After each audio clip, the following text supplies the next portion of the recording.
Hi, this is Bradley Compton, instructor for LNI Sci 120 Information Technology Ethics for the School of Information Studies at University of Wisconsin-Milwaukee. This is the Fall 2011 Meta-Ethical Theories lecture. We're going to look at the meta-ethical theories of absolutism, relativism, pluralism. And this lecture will be more helpful if you watch the critical thought and analysis lecture that I posted a few weeks ago first. Just to recap some of what we've already talked about this semester, ethics is the study of morality, and morality is what it is that we use to determine right and wrong. So unless we're talking about institutionalized codes of ethics, ethics attends to moral issues for which there is room for debate. Ethical theories help us assess the rightness and wrongness of beliefs and norms and behaviors, and in this course we use theory and meta-theory from ethics to address topics relevant to the information age, information technology, and information professions. Meta-ethical theories can stand alone, or they can be kind of general orientations that other theories take. For instance, deontology is an ethical theory, but it's also a kind of version of absolutism. And all theories have advantages and disadvantages, so our purpose here isn't to determine which theory is correct or incorrect, but to determine which have the most advantages and which are the least disadvantageous.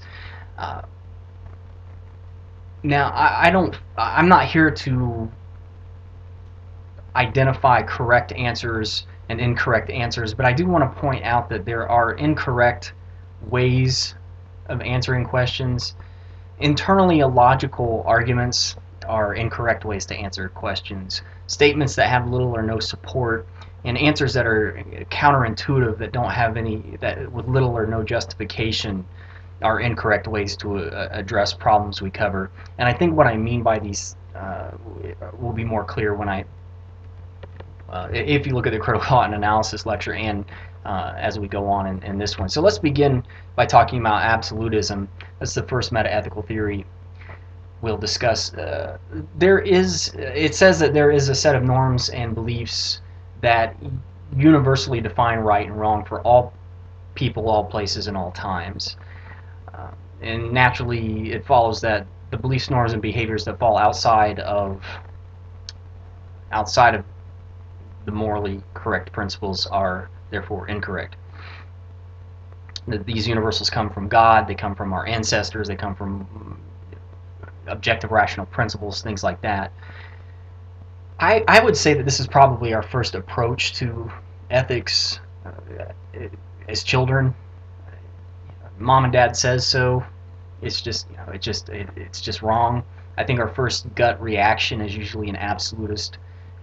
We don't sit and analyze it. We don't think of why it's right or wrong, and that's kind of what absolutism is. It just says it's wrong, and then maybe justifies that by saying that it because it was written that on the authority of so and so, or that so and so articulated it and found the correct argument for it, or whatever.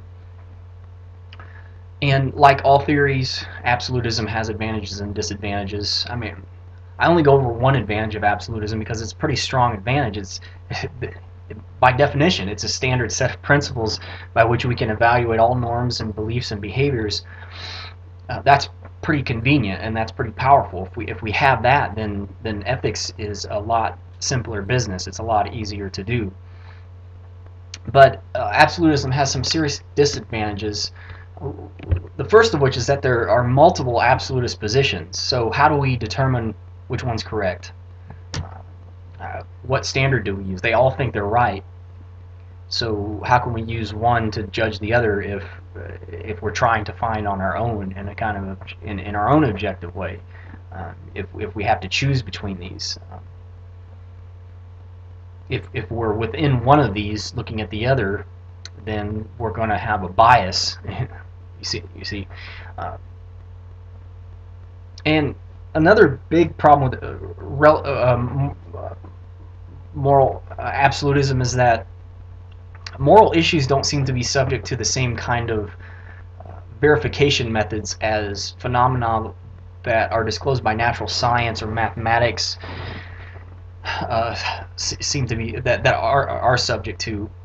Um, so going about trying to answer the question, is it ever morally permissible to illegally download software, doesn't seem to be as easily or rigorously addressed as asking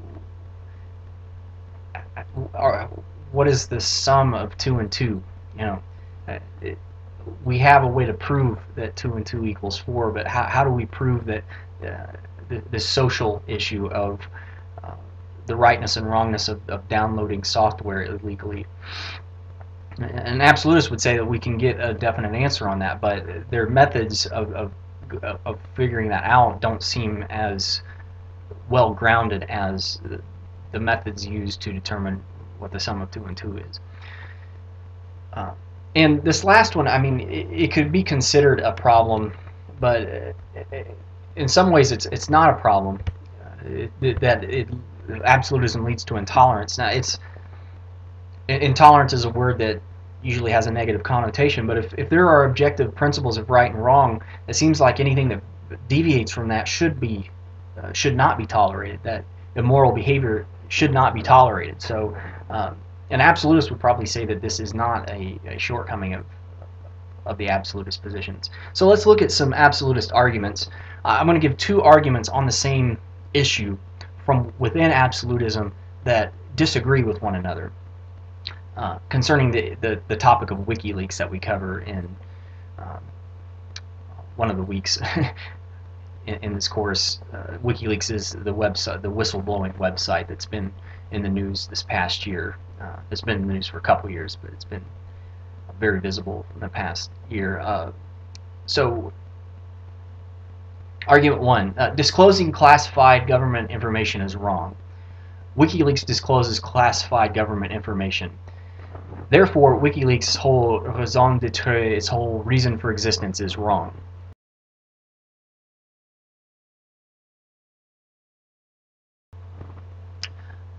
Argument, next example. Freedom of information is a universal good. WikiLeaks increases freedom of information. Therefore, WikiLeaks' whole reason for existence is good.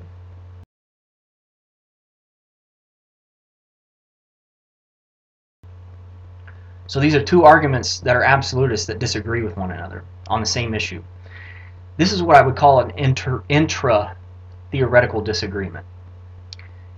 Intra, like intranet, it's closed in. It's within the theory of absolutism that these two disagreements take place.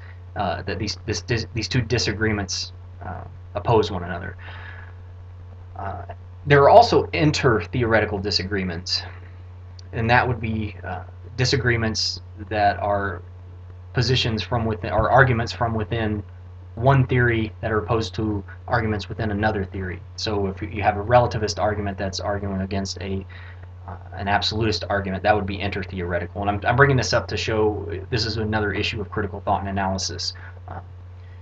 It's not as simple as saying, well, relativists are opposed to this position for such and such. It might also be the case that some absolutists are opposed to this position, even though this position is itself an absolutist position. So that's absolutism. Relativism.